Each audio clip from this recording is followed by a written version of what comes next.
A RFI está em Cannes no Festival do Cinema, na sua 75ª edição. A Semana da Crítica tem este ano em competição nas curtas-metragens, nomeadamente Ice Merchants, de João Gonzalez. O realizador português está connosco em Cannes. Acompanhe aqui na RFI em português.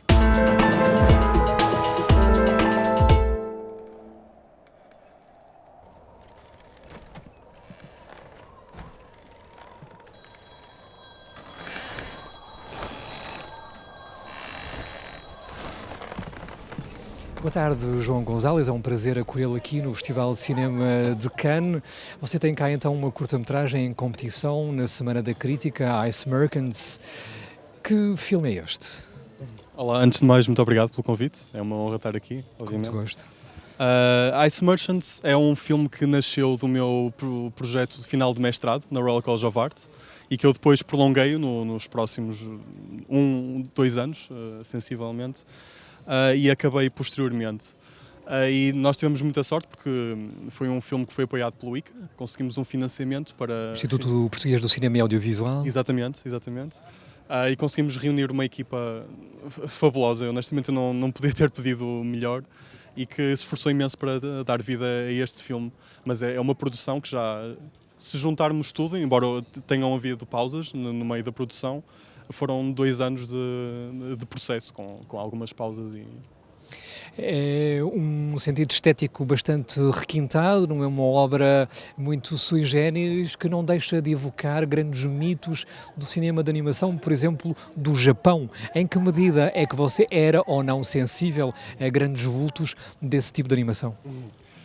Eu adoro cultura japonesa e tenho grande ligação com a cultura.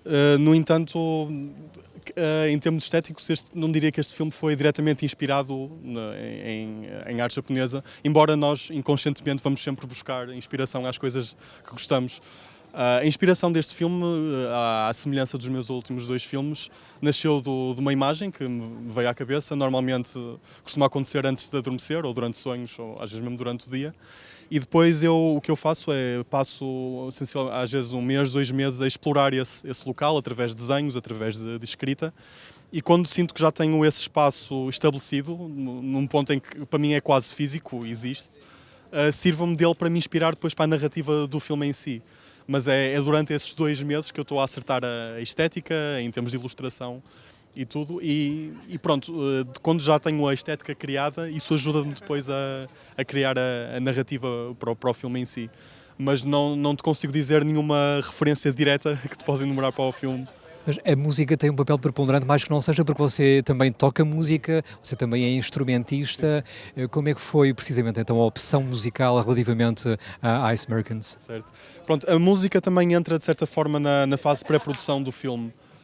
E eu normalmente, como também aconteceu nos meus últimos 2 filmes, eu começo a desenvolver a banda sonora ainda antes de começar a fazer testes visuais ou escrever a própria narrativa do filme. E depois sirvo-me de vários elementos, inclusive a música, para depois a inspiração na narrativa do filme.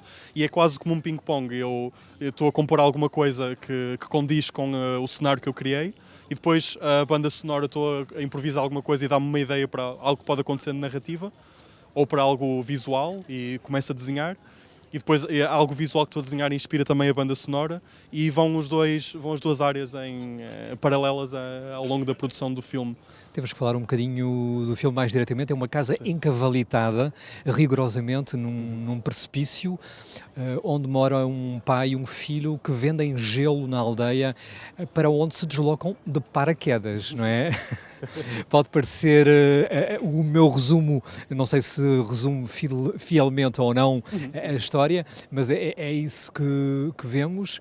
Portanto, de alguma forma também você quis fazer um piscar de olhos às alterações climáticas. Como é que você vê esta questão? Sim.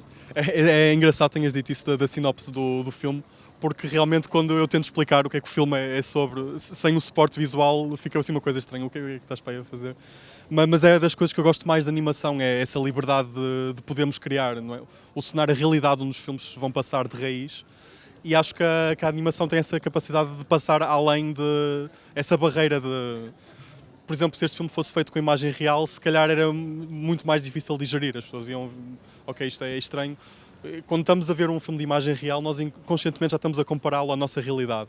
E o que também não tem são diálogos, não é? Exatamente. Por isso, o ranger do baloiço, por exemplo, Certo. ou da madeira ou do soalho, tem aqui um papel preponderante. Sim, é tudo em pós-produção, é tudo criado de raiz, nada daquele espaço existe, é tudo criado ao longo do tempo.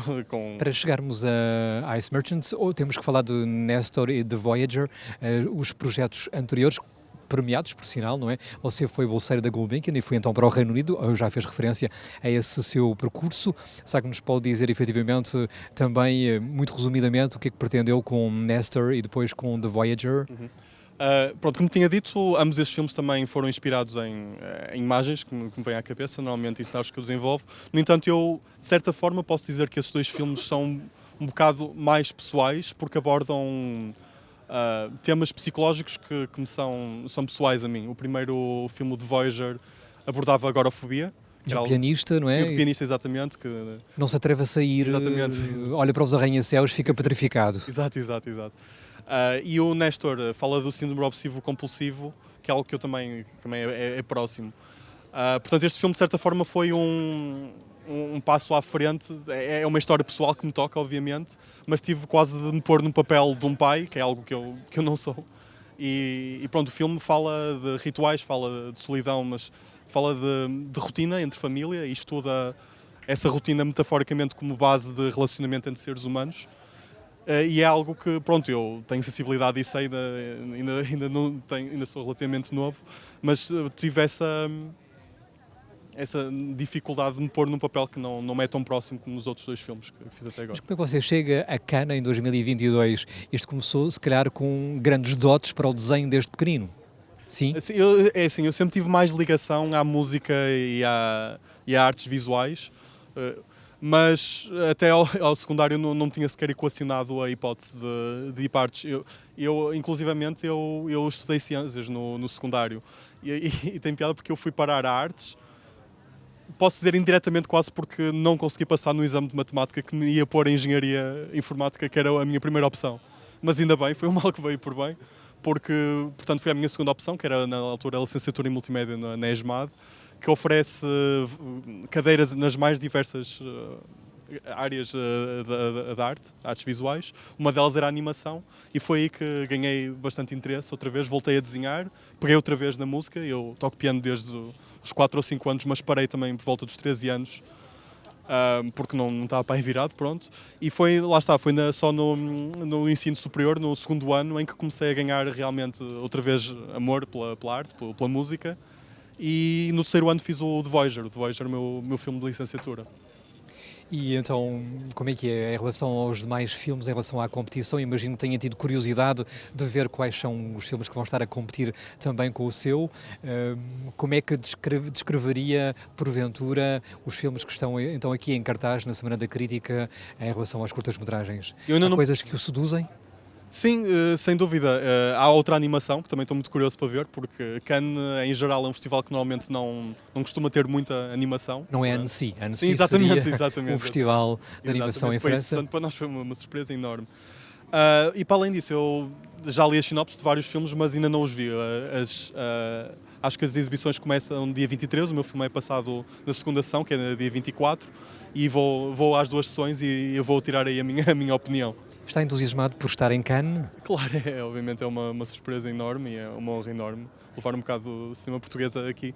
E em relação ao cartaz, aos filmes que estão aqui a ser projetados nos ecrãs de Cannes, há coisas que você tenha tido a curiosidade de ver?